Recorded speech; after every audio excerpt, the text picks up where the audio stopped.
हरे कृष्ण। सत्यम परम धीमहि। श्रीमद् भगवद गीता एक मार्गदर्शन।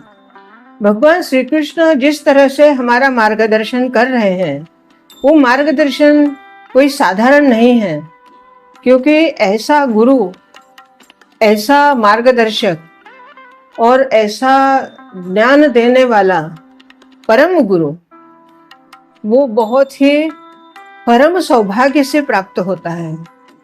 और हम सबका यह बहुत बड़ा सौभाग्य है कि गीता के माध्यम से हमें भगवान ने अपनी वाणी से ये सारा ज्ञान दिया है। अर्जुन के माध्यम से उन्होंने ये सारी बातें हमें समझाई है। अब बात यहाँ पे आती है कि हमने उस कही हुई बात को हमारे जीवन में कितना उतारा है और कितना हम अपने जीवन में उसको उतार पाते हैं, क्योंकि भगवान तो बहुत कृपा पात्र हैं। भगवान ऐसे कृपालु हैं कि भगवान बगैर कुछ मांगे ही हमें सब कुछ दे देते हैं। परंतु मानव स्वभाव या मनुष्य की लालसा, मनुष्य का ईर्ष्यालु स्वभाव या मनुष्य का लोभ मोह इतना अधिक रहता है कि प्रभु ने इतना कुछ देने के बाद भी कहीं न कहीं असंतुष्टि रहती है। भगवान इसी दिव्य ज्ञान के द्वारा हमें बार बार समझा रहे हैं कि हमें किस तरह से जीवन यापन करना चाहिए। अब ये जो अध्याय है दिव्य ज्ञान, अध्याय 4, इसके आज आखिरी के 3 श्लोक हम लेने वाले हैं, 40, 41 और 42। तो इस 3 श्लोकों में भगवान हमें क्या समझाते हैं, आइए देखते हैं। अधश्च श्रद्धानश्च संशयात्मा विनश्यति, नायं लोकोऽस्ति न परो न सुखं संशयात्मनः। योग संन्यस्त कर्माणं ज्ञानं सच्छिन्न संशयम्, आत्मवन्तं न कर्माणि निबद्धन्ति धनंजय।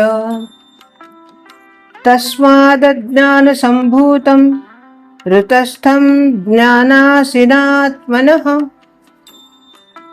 छान्वित्वे संशयं योगमातिष्ठो तिष्ठ भारत। यहाँ हम साधारण अर्थ पहले देखेंगे। विवेकहीन मनुष्य और श्रद्धा रहित संशय युक्त मनुष्य परमार्थ से अवश्य भ्रष्ट हो जाता है। ऐसे संशय युक्त मनुष्य के लिए न यह लोक है, न परलोक है, न ही सुख है।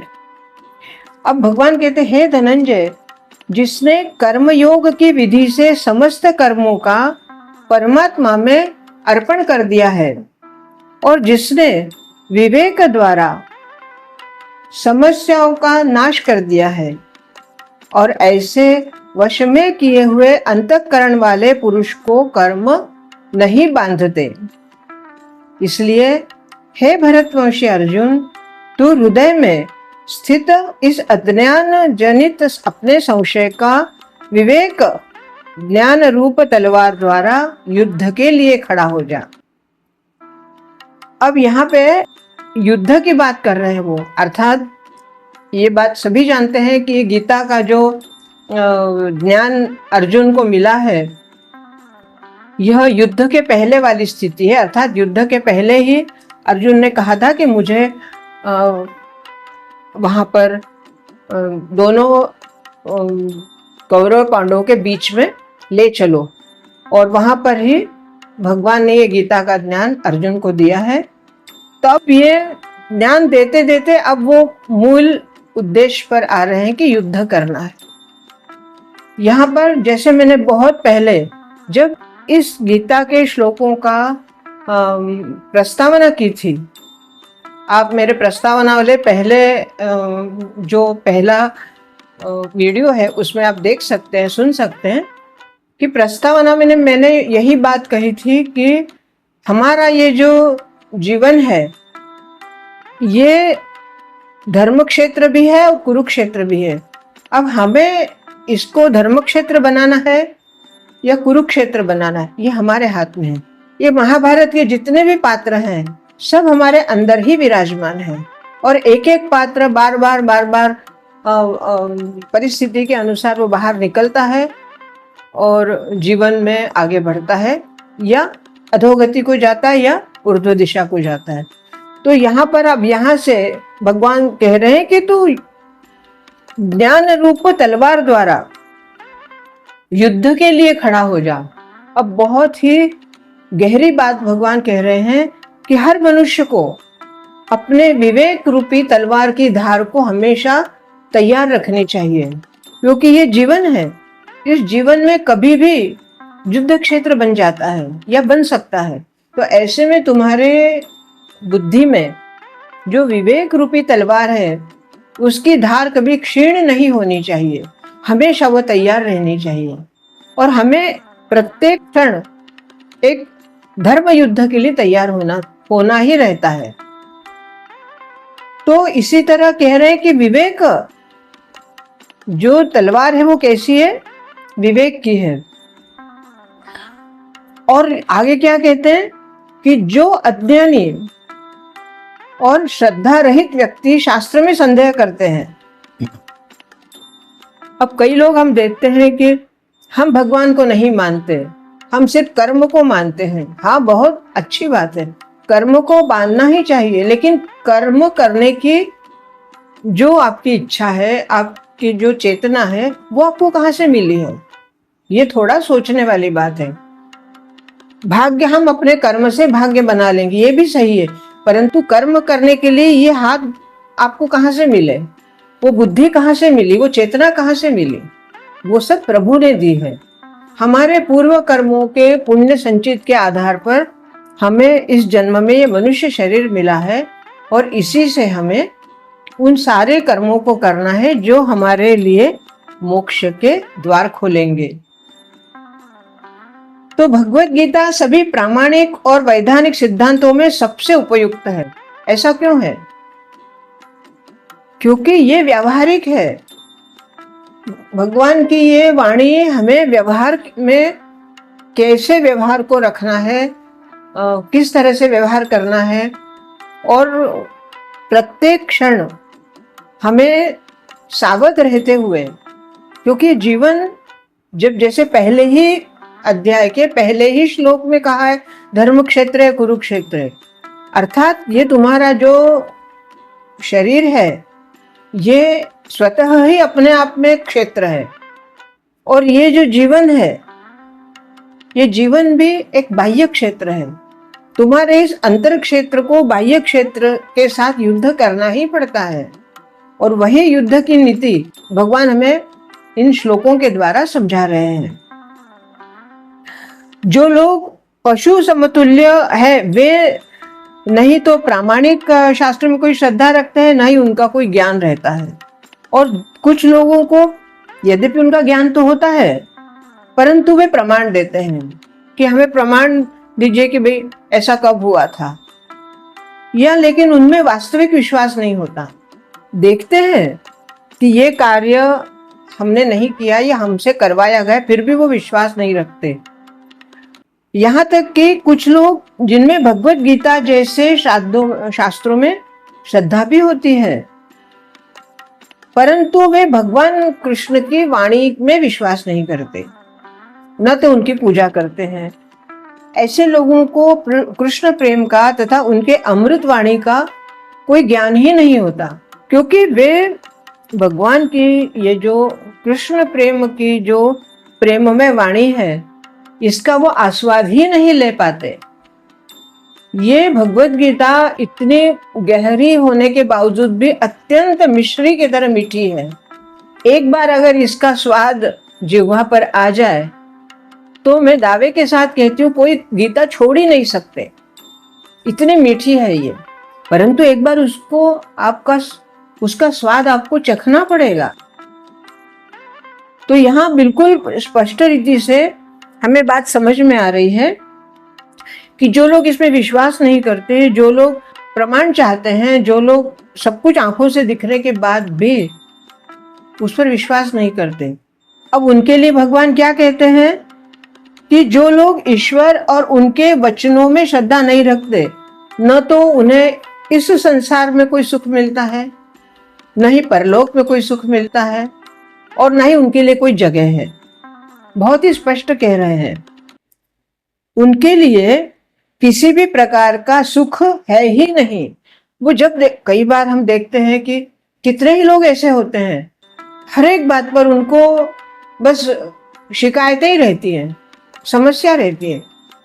बारिश हो गई तो बारिश में समस्या हो गई, धूप हो गई तो धूप में समस्या हो गई, सर्दी हो गई तो शीतलता आ गई तो ठंड में समस्या हो गई। किसी भी ऋतु में वो सुख रहते ही नहीं है। काम मिल गया है तो दुखी है, काम ना मिले तो दुखी है। धन मिला है तो धन को कैसे बचा इसके लिए दुखी है, तो धन मिला नहीं है उसके लिए दुखी है। हर बात में दुख, हर बात में रोना। तो ये जो प्रवृत्ति होती है, वो प्रवृत्ति ही आपके पूर्व पापों का फल है ये।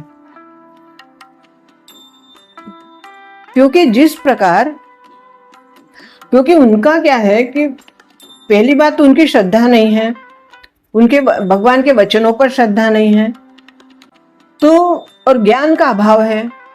जब इंसान के जीवन में ज्ञान का अभाव हो जाए, तो ज्ञान ही तो हमारा वह दीपक है जो हमें मार्ग दिखाता है। अगर आप अज्ञानी बने रहेंगे तो आपके जीवन में हमेशा अंधकार ही रहेगा, क्योंकि आपने आंखें बंद कर रखी है।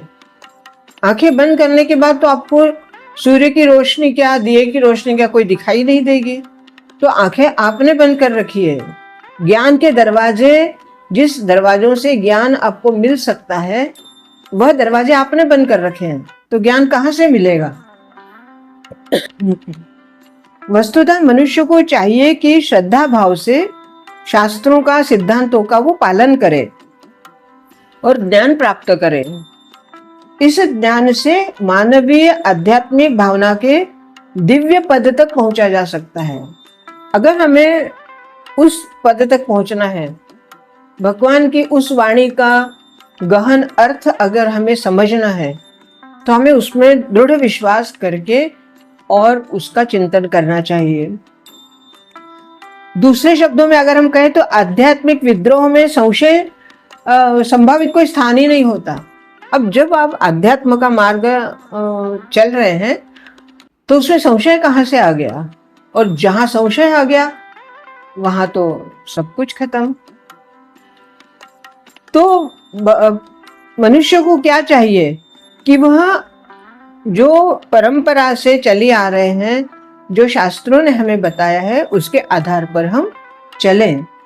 जो व्यक्ति अपने कर्म फलों का परित्याग करता है, यहाँ पे फिर वो आगे 41वें श्लोक के बारे में बता रहे हैं कि जो व्यक्ति अपने कर्म फलों का परित्याग करता है, वो भक्ति करता है, संशय दिव्य ज्ञान द्वारा नष्ट हो जाता है।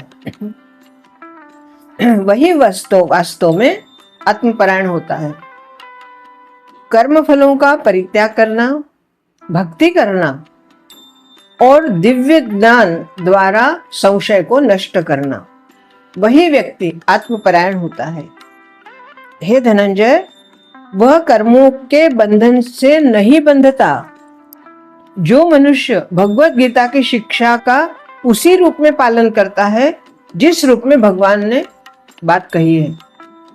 अब आजकल हम देखते हैं कि कुछ लोग, हालांकि मुझे नहीं कहना चाहिए लेकिन मेरे अनुभव की वजह से कह रही हूँ कि कुछ काम ऐसे करते हैं जो नहीं करना चाहिए, परंतु श्री कृष्ण का हवाला देते हुए कहते कि भगवान ने भी तो ये किया है, भगवान ने भी ऐसा कहा है, गीता में ऐसा कहा है।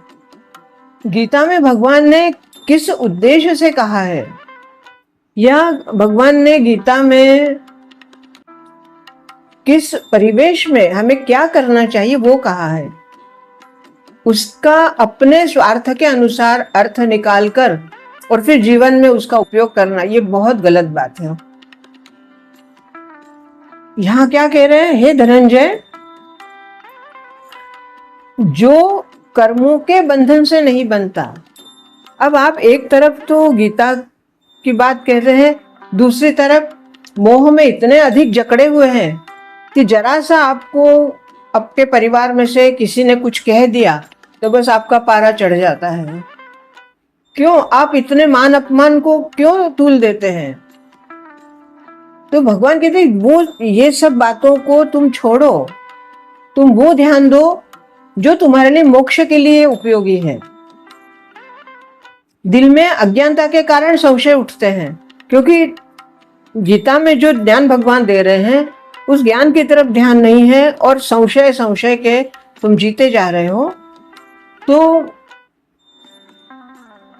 उस संशय की वजह से आपके जीवन में जो ज्ञान आना चाहिए, स्थिर रहना चाहिए, वो रह नहीं पाता। कहते भारत तुम योग से समन्वित सितारे हो, युद्ध करो। यहाँ पे सिर्फ अर्जुन को नहीं कहा है, ये बात प्रत्येक मानव के लिए कहा है, क्योंकि प्रत्येक मानव ईश्वर का ही परम अंश है।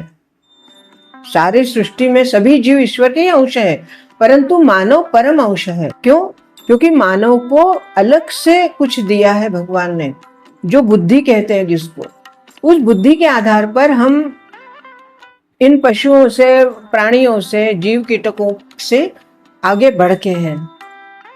तो इसलिए भगवान ने क्या कहा है कि समन्वित सितारे हो। हालांकि ये बात अर्जुन को कही है, लेकिन ये समस्त मानव जातियों के लिए कही है कि तुम एक स्वतंत्र सितारा हो और अपने सितारे को स्वप्रकाशित हो, तुम उसका प्रकाश फैलाओ। इस अध्याय में जिस योग पद्धति का उपयोग योग पद्धति का उपयोग जिस तरह से किया गया है उसको सनातन योग कहते हैं। और इस योग में दो तरह के यज्ञ कर्म बताए गए हैं।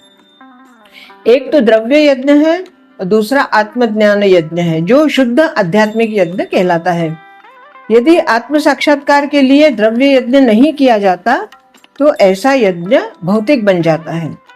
जब कोई आध्यात्मिक उद्देश्य या भक्ति से ऐसा यज्ञ करता है तो वह पूर्ण यज्ञ होता है। आध्यात्म क्रिया भी दो प्रकार की बता रहे हैं कि आत्मबोध और श्री भगवान विषयक सत्य। जो भगवत गीता के मार्ग का अनुसरण करता है वह ज्ञान की दोनों पुस्तकों को समझ सकता है।